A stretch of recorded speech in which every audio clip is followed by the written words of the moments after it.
بابے تو کئی خود بے اولاد ہیں.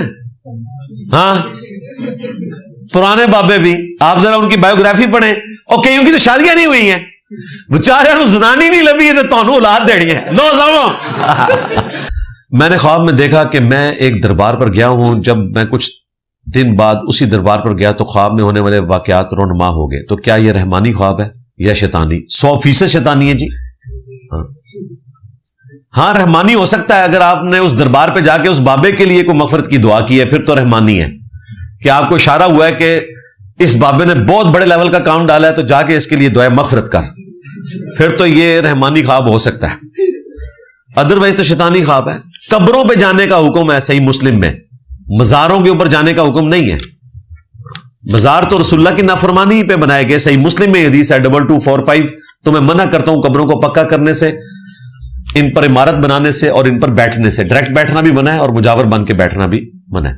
باقی یہ آپ نے صحیح لکھا, بخاری مسلم میں حدیث ہے. خواب کی 3 اقسام ہیں, اللہ کی طرف سے, شیطان کی طرف سے اور نفس کی طرف سے.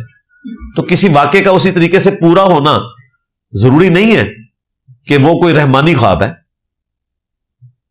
وہ شیطانی خواب بھی ہو سکتا ہے, اور بس اوقات کوئی دھوکے کا معاملہ بھی ہو سکتا ہے. میرے اپنے جاننے والوں میں کئی ایسے لوگ ہیں جن کی اولاد نہیں ہو رہی تھی, ان کو اشارہ ہوا کہ فلاں مزار پہ جاؤ, اور وہ نہیں گئے, اولاد پھر بھی ہو گئی. اور جب پریگنینسی کا ٹیسٹ کروایا تو پتا چلا کہ وہ جو خواب آئی تھی اور اشارہ ہوا تھا نا, اس خواب اور اشارے سے پہلے ہی پریگنینسی ٹھہر چکی ہوئی تھی. بس وہ بابے کے کھاتے میں ڈلنی تھی. شیطان کو تو پتا تھا پریگنینسی ٹھہر چکی ہے, تو اس نے پھر خواب میں آ کے اشارہ دیا تاکہ پوری زندگی کے لیے بابوں کا غلام ہو جائے. ہاں یہ وجہ ہوتی ہے, یہ ذہن میں رکھیے گا. اولاد تو اللہ نے دینی ہے بھائی, اور بابے تو کئی خود بے اولاد ہیں. ہاں پرانے بابے بھی, آپ ذرا ان کی بایوگرافی پڑھیں, اور کئیوں کی تو شادیاں نہیں ہوئی ہیں, بچارے زنانی نہیں لبھی ہے تو تانوں اولاد دینی ہے. لو سامو. اور جنہیں بابے نو زنانیاں نہیں دیتیاں کسی نے, انہیں تانوں اولاد دینی ہے. اے نویں گل آ جائی سی. ہاں